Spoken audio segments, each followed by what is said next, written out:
Noureddin and the Fair Persian. Balsora was the capital of a kingdom long tributary to the Caliph. During the time of the Caliph Harun al-Raschid, the king of Balsora, who was his cousin, was called Zinebi. Not thinking one vizier enough for the administration of his estates, he had two, named Khakan and Sawi. Khakan was kind, generous, and liberal, and took pleasure in obliging, as far as in him lay, those who had business with him. Throughout the entire kingdom there was no one who did not esteem and praise him as he deserved. Sawi was quite a different character, and repelled everyone with whom he came in contact. He was always gloomy, and in spite of his great riches, so miserly that he denied himself even the necessaries of life. What made him particularly detested was the great aversion he had to Khakan, of whom he never ceased to speak evil to the king.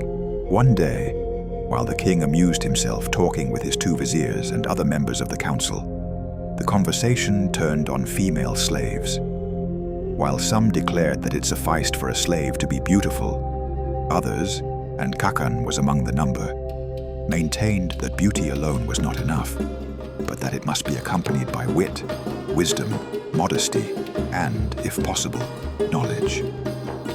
The king not only declared himself to be of this opinion, but charged Khakan to procure him a slave who should fulfill all these conditions. Sawi, who had been of the opposite side and was jealous of the honor done to Khakan, said, "Sire, it will be very difficult to find a slave as accomplished as your majesty desires, and, if she is to be found, she will be cheap if she cost less than 10,000 gold pieces." "Sawi," answered the king, "you seem to find that a very great sum. For you it may be so, but not for me." And forthwith he ordered his grand treasurer, who was present, to send 10,000 gold pieces to Khakan for the purchase of the slave. As soon, then, as Khakan returned home, he sent for the dealers in female slaves, and charged them directly they had found such a one as he described to inform him. They promised to do their utmost, and no day passed that they did not bring a slave for his inspection, but none was found without some defect. At length, early one morning, while Khakan was on his way to the king's palace, a dealer, throwing himself in his way, announced eagerly that a Persian merchant, arrived late the previous evening, had a slave to sell, whose wit and wisdom were equal to her incomparable beauty. Khakan, overjoyed at this news, gave orders that the slave should be brought for his inspection on his return from the palace. The dealer appearing at the appointed hour, Khakan found the slave beautiful beyond his expectations, and immediately gave her the name of the Fair Persian. Being a man of great wisdom and learning, he perceived in the short conversation he had with her that he would seek in vain another slave to surpass her in any of the qualities required by the king, and therefore asked the dealer what price the merchant put upon her. "Sir," was the answer, "for less than 10,000 gold pieces he will not let her go. He declares that, what with masters for her instruction and for bodily exercises, not to speak of clothing and nourishment, he has already spent that sum upon her. She is in every way fit to be the slave of a king. She plays every musical instrument, she sings, she dances, she makes verses. In fact, there is no accomplishment in which she does not excel." Khakan, who was better able to judge of her merits than the dealer, wishing to bring the matter to a conclusion, sent for the merchant and said to him, "It is not for myself that I wish to buy your slave, but for the king. Her price, however, is too high." "Sir," replied the merchant, "I should esteem it an honor to present her to His Majesty, did it become a merchant to do such a thing.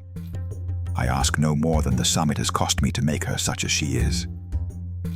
Khakan, not wishing to bargain, immediately had the sum counted out and given to the merchant, who before withdrawing said, "Sir, as she is destined for the king, I would have you observe that she is extremely tired with the long journey.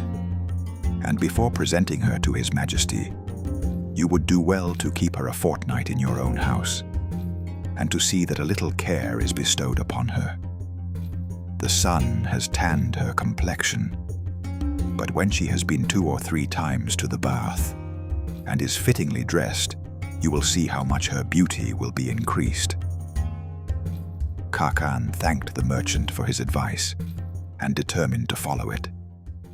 He gave the beautiful Persian an apartment near to that of his wife, whom he charged to treat her as befitting a lady destined for the king, and to order for her the most magnificent garments. Before bidding adieu to the fair Persian, he said to her, "No happiness can be greater than what I have procured for you. Judge for yourself. You now belong to the king. I have, however, to warn you of one thing. I have a son who, though not wanting in sense, is young, foolish, and headstrong, and I charge you to keep him at a distance." The Persian thanked him for his advice and promised to profit by it. Noureddin Fair, so the vizier's son was named, went freely in and out of his mother's apartments. He was young, well-made and agreeable, and had the gift of charming all with whom he came in contact.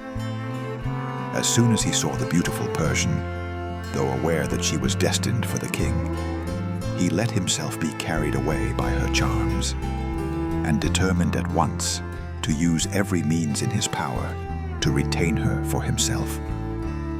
The Persian was equally captivated by Noureddin, and said to herself, "The vizier does me too great honor in buying me for the king. I should esteem myself very happy if he would give me to his son."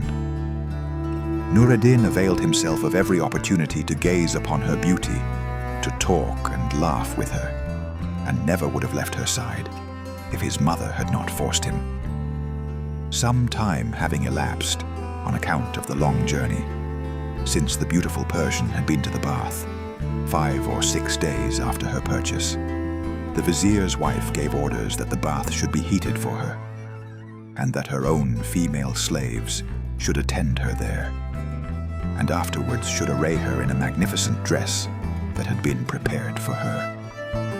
Her toilet completed, the beautiful Persian came to present herself to the vizier's wife, who hardly recognized her. So greatly was her beauty increased. Kissing her hand, the beautiful slave said, "Madame, I do not know how you find me in this dress that you have had prepared for me. Your women assure me that it suits me so well that they hardly knew me. If it is the truth they tell me, and not flattery, it is to you I owe the transformation." "My daughter," answered the vizier's wife, "they do not flatter you. I myself hardly recognized you. The improvement is not due to the dress alone, but largely to the beautifying effects of the bath. I am so struck by its results that I would try it on myself."